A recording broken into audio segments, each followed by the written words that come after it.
కోట్లు అంటే లెక్కలేని జన్మల తపస్సులు, అది తెలుసుకోవాలి. అంత తేలిక కాదు కాశీవాసం అనేది.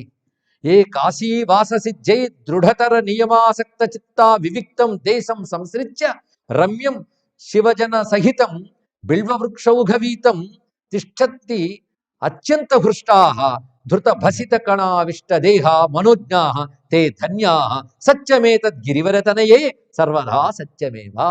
హే పార్వతీ గిరిరాజపుత్రి, కాశీవాసం సిద్ధించాలంటూ తామెక్కడున్నారో అక్కడే దృఢతరమైన తపస్సును చేస్తూ భోగములు పరిత్యజించి ఏకాంతాన్ని ఆశ్రయించి శివభక్తుల సహవాసంతో బిల్వవృక్ష మూలంలో రుద్రాక్ష భస్మాదులు ధరించి నన్ను పూజించే వాళ్ళు ఉన్నారే, వాళ్ళు ధన్యులని నా అభిప్రాయం అని చెప్పాడు.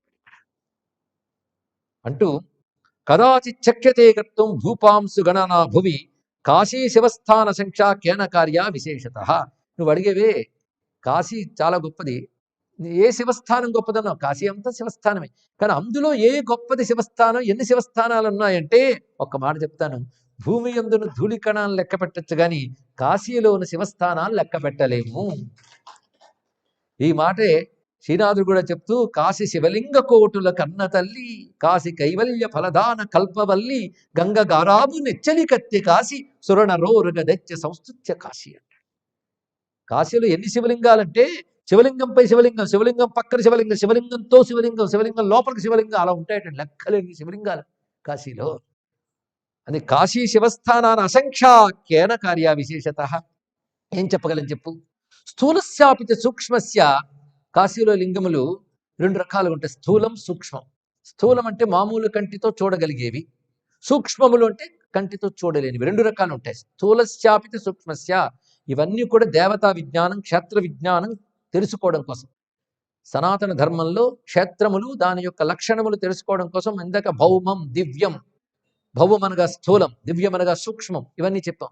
వాడి స్థాయి బట్టి ఆ సూక్ష్మాన్ని పొందగలడు. ఆ సూక్ష్మం దర్శించే శక్తి లేనప్పుడు మన సాధనకి స్థూలం ఆరాధన చేస్తున్నా ఆ సూక్ష్మం యొక్క అనుగ్రహం లభిస్తుంది.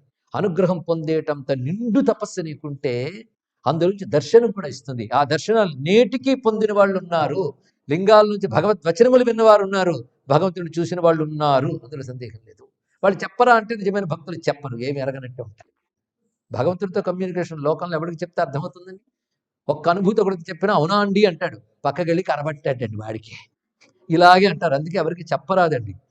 ఎందరికో ఎన్నో ఇప్పటికీ ఉన్నాయి, ఎందుకంటే ఇది సత్యం, ఏ యుగానికైనా సత్యమనే.